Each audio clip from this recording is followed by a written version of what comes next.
அனைவருக்கும் வணக்கம். நான் உங்கள் சாந்தி பேசுறேங்க. இன்றைய பதிவுல நாம என்ன பார்க்க போறோம் அப்படின்னா, நாளை மார்கழி அமாவாசை அன்று அரச மரத்தை 7 முறை சுற்றி வந்தால் போதும், உங்கள் வேண்டுதல் எதுவாயினும் அது உடனடியாக நடக்கும். அப்பேற்பட்ட ஒரு பரிகாரத்தை தான் நான் உங்களுக்காக சொல்ல போறேன். அதே மாதிரி இந்த மார்கழி அமாவாசை அன்று குலதெய்வ வழிபாடும் ரொம்ப ரொம்ப சிறப்பு வாய்ந்தது. அந்த குலதெய்வத்திற்கு முக்கியமாக நாம ஒரு தீபத்தை ஏற்ற வேண்டும். அது என்ன தீபம் அப்படிங்கிறதையும் இந்த பதிவுல நாம தெளிவாக பார்க்கலாம். வீடியோவை எங்கேயுமே ஸ்கிப் பண்ணாம பாருங்க. அப்பதான் நான் சொல்லக்கூடிய ஒரு சின்ன தகவலை கூட நீங்க மிஸ் பண்ணாம தெரிஞ்சுக்க முடியும். இப்போ பார்த்தீங்கன்னா, நம்மளுக்கு நாளைய தினம் மார்கழி மாதத்துல வரக்கூடிய அமாவாசை திங்கட்கிழமையோடு நம்மளுக்கு வருது. இது ரொம்ப ரொம்ப சிறப்பானது. மார்கழி மாதத்தில் வரக்கூடிய அமாவாசை அப்படிங்கிறது மிக மிக விசேஷம். இதுல நாளைக்கு ஹனுமன் ஜெயந்தியும் வருது. இப்படி அற்புதங்கள், பல அற்புதங்கள் ஒரே நாள்ல வரக்கூடிய ஒரு சக்தி வாய்ந்த நாள். இந்த மார்கழி மாதத்தில் வரக்கூடிய அமாவாசையும் திங்கட்கிழமையும் ஒன்றாக வரும் நாட்கள்ல நாம இந்த பரிகாரத்தை செய்யும் பொழுது அவசர இந்த ஒரு பிரச்சனை உடனடியாக தீரணும்னு நினைச்சு நீங்க பிரார்த்தனை பண்ணும் பொழுது கண்டிப்பா அது எந்த பிரச்சனையா இருந்தாலும் சரி, என்ன விஷயமா இருந்தாலும் சரி, கட்டாயம் அது நடக்கும். எல்லா ஊர்லயும் அரச மரம் அப்படிங்கிறது கண்டிப்பா இருக்கும். எந்த ஒரு பிரச்சனையுமே இல்லை. நாம இந்த பரிகாரத்தை செய்வதற்கு பார்த்தீங்கன்னா ஒரு 10 ரூபாய் செலவில்லாம நாம செய்யக்கூடியது. இதை யாரெல்லாம் செய்யலாம் அப்படின்னா, ஆண் பெண் இருவருமே செய்யலாம். இதுல நீங்க உடனடியான விஷயத்தை தீர்க்கக்கூடிய வேண்டுதல்களை நீங்க முன்வைக்கும் பொழுது கண்டிப்பா அது உடனடியா, அதாவது நாளை மறுநாள் அப்படின்னு எல்லாம் இல்லாமல் உடனடியாக உங்களுக்கு கிடைக்கக்கூடியது.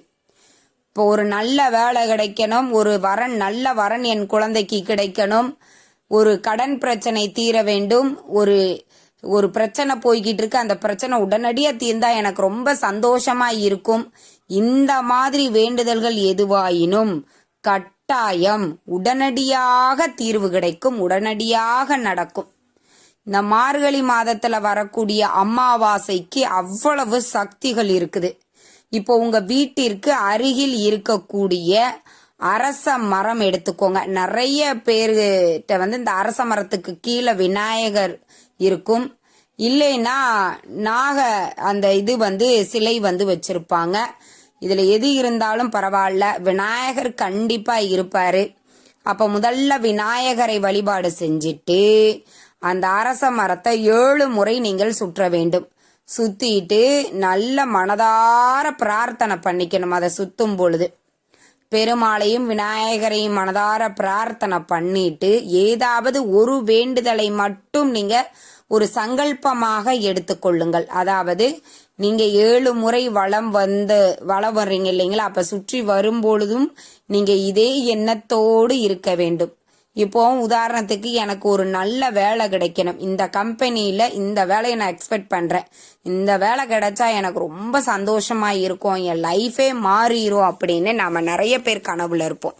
அப்ப அந்த வேலை கிடைக்கணும்னு ஒரு சங்கல்பமா நீங்க எடுத்துக்கிட்டு 7 முறை அந்த அரச மரத்தை வலம் விநாயகருக்கு 2 கற்பூரத்தை ஏத்தி வச்சுட்டு கும்பிட்டுட்டு வந்துருங்க. ஒன்னும் இவ்வளவுதான், ரொம்ப எளிமை. நம்ம வீட்டில் இந்த ஒவ்வொரு அமாவாசையுமே பார்த்தீங்கன்னா முன்னோர்கள் வழிபாடு செய்வோம். காலையிலே நீங்க முன்னோர் வழிபாட முடிச்சிருங்க. இந்த அரச மரத்தை எந்த நேரத்துல நீங்க வலம் வர வேண்டும் அப்படின்னா, சூரிய உதயமாகும் பொழுது இந்த வழிபாட்டை செய்யணும். இப்போ மார்கழி மாதம் அப்படிங்கிறதுனால 6 மணிக்கு தான் நம்மளுக்கு சூரிய உதயமே ஆகிறது. 5:30 மணியிலிருந்து 6 மணி வரைக்கும் இருக்கக்கூடிய இந்த நேரத்துல உங்க வீட்டிற்கு அருகில் இருக்கக்கூடிய அரச மரத்தடியை 7 முறை வலம் 7 முறை வலம் வரும் பொழுதும் நீங்க ஏதாவது ஒரு கோரிக்கையை உடனடியாக உங்களுக்கு அந்த பிரச்சனை தீரணும், இந்த விஷயம் நடக்கணுங்கிற அந்த ஒரு வேண்டுதலை மட்டும் நீங்க வச்சுட்டு 7 முறை வலம் பாருங்கள். உடனடியாக நீங்க கேட்ட விஷயங்கள் கண்டிப்பா நடக்கும். அதே மாதிரி முன்னோர் வழிபாடும் இந்த அமாவாசை அன்று செய்வது மிகச் சிறப்பானது. அதனால கண்டிப்பா அதையுமே நீங்க முன்னோர்கள் வழிபாடும் செய்யுங்க. அதற்கு அப்புறமாக பார்த்தீங்கன்னா அமாவாசை அப்படின்னா குலதெய்வ வழிபாடு மிக மிக முக்கியம். அதுவும் மார்கழி மாதத்துல வரக்கூடிய அமாவாசை அன்று கட்டாயம் குலதெய்வ வழிபாடு செஞ்சீங்க அப்படின்னா வாழ்க்கையில பல மாற்றங்களை உங்களுக்கு ஏற்படுத்தும்.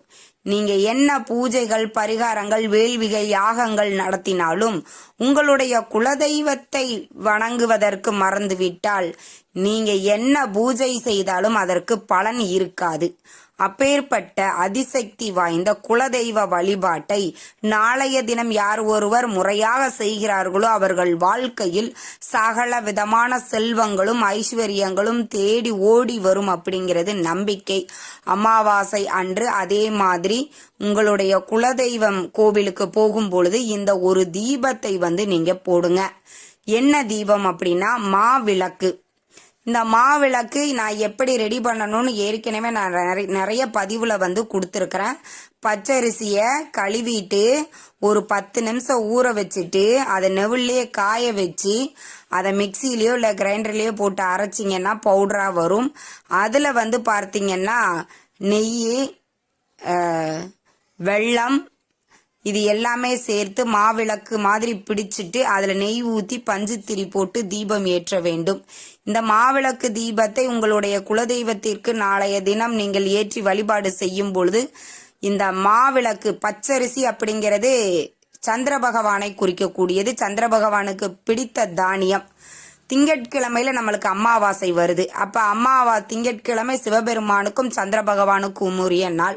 சந்திர பகவானுக்குரிய தானியம் பச்சரிசி. அப்ப அந்த பச்சரிசி மாவுல நீங்க விளக்கு போடும் பொழுது உங்க குலதெய்வத்தினுடைய அருளோடு சேர்த்து சிவபெருமானினுடைய அருளும் சந்திர பகவானினுடைய அருளும் உங்களுக்கு பரிபூர்ணமாக கிடைக்கும். அதே மாதிரி துள்ளு மாவு இடிச்சு கொண்டு போகலாம். அப்படியே பச்சரிசியை 1-2 பொடி பண்ணி வெள்ளத்தை நாட்டு சக்கரை கலந்து 2 வேப்பந்தலை அதுல போட்டீங்கன்னா இதை துள்ளு மாவு அப்படின்னு சொல்லுவாங்க. உங்க குலதெய்வத்திற்கு போய் நீங்க படைச்சிட்டு அப்படியே வெளியில அங்க இருக்கக்கூடிய பக்தர்களுக்கு கொடுக்கலாம். வெளியில பார்த்தீங்கன்னா எறும்புகளுக்கு ஒரு 3 இடத்துல அங்கங்க ஒரு ஓரமா இந்த துள்ளு மாவு போடுங்க. இது என்ன பண்ணும்னா அன்னதானம் செய்த பலனை கொடுக்கும். ஏன்னா காக்கைகள், குருவிகள், எறும்புகள் இதை சாப்பிடும்.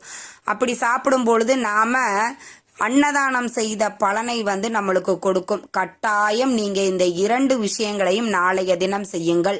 முதல் விஷயம் என்ன அப்படின்னு பார்த்தீங்கன்னா அரச மரத்தை 7 முறை வலம் வருவது, 2வது குலதெய்வ வழிபாடு, 3வது முன்னோர்களுக்கு நாம படையல் செய்து நீங்க வழிபாடு செய்யறீங்கன்னா முன்னோர்கள் வழிபாடு. இது 3ஐயும் கட்டாயம் நாளை தினம் செய்யுங்கள். உங்க வாழ்க்கையவே மாற்றக்கூடிய ஒரு அதி அற்புதமான ஒரு நாளுன்னே நாம சொல்லலாம். இந்த தகவல் உங்களுக்கு ரொம்பவுமே பயனுள்ளதாக இருந்திருக்கும்னு நினைக்கிறேன். வீடியோ பிடிச்சிருந்தா லைக் பண்ணுங்க, ஷேர் பண்ணுங்க, கமெண்ட் பண்ணுங்க. இந்த பதிவை உங்களுடைய உற்றார் உறவினர்கள் நண்பர்களுக்கும் ஷேர் பண்ணுங்க. அவங்களும் பார்த்து பயன்பெறட்டும். நன்றி, வணக்கம்.